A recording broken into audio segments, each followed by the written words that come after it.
Hey there, this is Papa Bear with the Bear Trek Adventures. About a week ago I released my video, my announcement, hiking the Bama to Baxter, the Pinhoti Trail, followed by a through hike of the Appalachian Trail. And I said I was going to go over my gear list, so I thought I would break up my gear videos into segments. I saw Whiskers, Hiking with Whiskers, is his YouTube channel. He's been putting out some great gear videos. He's been doing it this way, and I thought it was much better than putting out like a 40-minute video of all my gear. So this first video is going to be on my hiking shoes and my footwear. So I'll start out with my shoes. So my right here is the Ultra Olympus shoe. On my left here is the Ultra Lone Peak 5.0s. So I would say over the, I don't know, I got about 15 or 1600 miles with experience hiking with the Ultra Lone Peaks. Started out with the 4.5s, and this year with the 5.0s, I got roughly about 850 miles on them. These shoes work out great. I really like the traction on it, like their claw traction, and then it has the rock plate on the bottom there. Overall, the shoes worked out really good for me. The only thing I've noticed is the insoles that come with them. I don't know, they're not that great of insoles. So when I wear the Lone Peaks, I wear the green Superfeet insole in it, and that seems to help out, just making the shoe last a bit longer. I get anywhere from like 300 to 500 miles out of a pair of these shoes. But on the long trail, when I hiked the Vermont Long Trail this summer, I had a few problems with the middle part of my foot. I don't know if it was the terrain or if it was just, I don't know, the constant beating on my feet all day long. There were a few times I had to roll out my feet and I was fine, but the one problem I've noticed with this shoe is when I go from hiking in the mountains all day to the pavement, I will sometimes have some foot pain. So starting out on the trip on the Pinhoti Trail, I don't know the exact mileage, but it's somewhere around 70 miles of road walking. And so for that reason, I've been testing out the Ultra Olympus shoe. I like these. When I first put them on, just the extra cushion of the midsole, definitely a lot of extra cushion in this. You kind of you don't get the rock plate, but I found you don't really need it because there's so much cushion in it. But the tread on it's not nearly as aggressive, but overall I got about 50 miles on this shoe, and so far it's working out great. So my plan for this through hike is I'm starting out with the Ultra Olympus 4.0, mainly because of the road walking, and then after I get through the Pinhoti Trail, I probably will be switching back to the Lone Peak. So I got 2 pair of the Ultra Lone Peaks that I'm leaving at home, and I got 2 additional pair of the Ultra Olympus shoes I'm leaving at home so that I can swap them out, have my wife send them to me when I need them. But that is my main reason why I'm switching, is really because of the road walking. I want that extra cushion on the Pinhoti Trail. But overall, I would say comparing the two, the one thing I like about the Lone Peak, which you'll lose with the Olympus, is the shoe's more flexible on the Lone Peaks, where with the Olympus, it's a more rigid shoe. It doesn't flex as much. So when you're hiking through, I'd say technical sections, like a lot of rocks and roots and that type of stuff, the Lone Peaks seem to kind of grip, kind of bend around the rocks and roots, where the Olympus shoes, they don't do that. So I think that's the one thing that you do lose, and I did find you are a little bit more susceptible to rolling your ankles with the Olympus shoes, just because it has a higher stack height than the Lone Peaks. So that's the shoes and kind of my strategy I'm going with there. For socks, I really haven't changed up too much, just one thing with my socks. So I'm taking a pair of the Darn Tough Quarter Cushion socks, 1 pair to hike in, 1 pair to sleep in, and then I'm also taking a pair of the Ninja 5-toe socks. This is the lighter weight version. It doesn't have as much cushion in the heel, and not as much cushion around the ankle. The main reason I'm taking these socks is because I'm starting out in the winter time. So I expect that I'm going to see some snow, and I'm going to experience some really cold temperatures. Starting out probably like the first couple months, February, March, and then going into April, I'm expecting I'll run into some snow. So I started testing this out last year.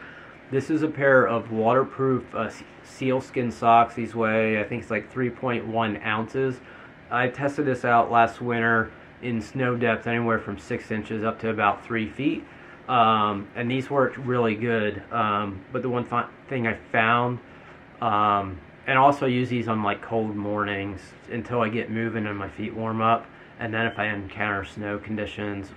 But I found my feet sweat a lot in these, so I'm pairing these up with a pair of the 5-toe socks just to absorb some of the sweat and to kind of pull that sweat away from my feet and to help prevent blisters by my feet overheating in these. So once I get out of the cold conditions, I'll be sending both of these home. And then I'll either stick to 2 pairs of the Darn Toughs, or I might swap one of those out for a thicker NNG sock.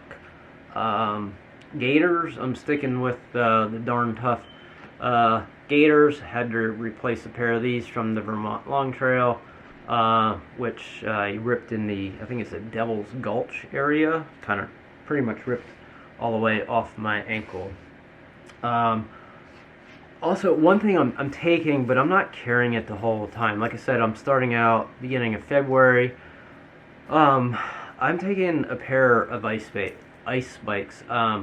I've kind of gone back and forth on these. I'm not taking the pair that I would normally take hiking in the wintertime in New England here. Normally I use a pair of Hill Sound ice spikes, and they have a much longer spike. I think the spike on those is maybe twice as big as this one. I don't know. This might be a 1/2-inch spike. I think the Hill Sounds have maybe like an inch spike. But I'm sending these to the Fontana Dam Lodge with a food box I'm sending. I figured I'll probably want these for the Smokies, and at that point I'll decide if I carry these. These are Snowline. I picked these up from Lightsmith. They weigh about 7 ounces, where my normal spikes I carry in the wintertime weigh a little over a pound. So those are my spikes I'm taking. And I got a little DCF zipper pouch that I keep those in, just to help keeping the spikes from puncturing any of my other gear. And then I also I just picked these up. So normally in cooler temperatures, I have a pair of Enlightening Equipment. They're like made of that Apex insulation. They're not quite as warm as I'd like them to be, so I picked up a pair of Z-Packs. These are down booties. They weigh about a 1/2 ounce more, but overall they have more insulation in them. So I'm taking a pair of these with me. And then finally, the last thing I'm taking, and I put these in my first aid kit. I actually got 3 pairs of these. These are like plastic bag socks. So I'm taking these as extra water protection. I'm not taking any camp shoes on this trip. After the long trail, I decided I'm not carrying camp shoes anymore. I just didn't use them enough. Pretty much the only time I used them is when I went into town. I barely used them in camp. If anything, I found them to be more of a hazard, because a few times I did put them on at camp. I'd put them on and go to hang my the line for my food bag, and usually where you're hanging your food bag is very uneven, kind of, it's not the most stable ground, and I almost rolled my ankles several times. So this is more if I get up in the middle of the night and I got to go to the bathroom and my shoes are wet, I'll throw these over my socks to add some protection. I also use these around camp, so again, if I have wet shoes on, I can put these over a pair of warm socks just to keep my socks dry, or my socks dry. But yeah, so these are basically my my camp shoes, I'm taking 3 pairs of these, and I'm going to throw extras in some of my food boxes I'm sending myself, just in case these rip. So that is basically everything I'm taking for my feet and foot care. So I hope you enjoyed this video. If it's helpful, hopefully it is. If you have any questions, or if you have any experience switching from the Lone Peaks to the Olympus, I'd appreciate any feedback you have on this. My only concern is starting out with you know, the Olympus and then switching to the Lone Peaks later on. That's my only concern I have, is switching from this extra cushiony shoe to a shoe with less cushion in it. But anyway, this is Papa Bear with Bear Trek Adventures out.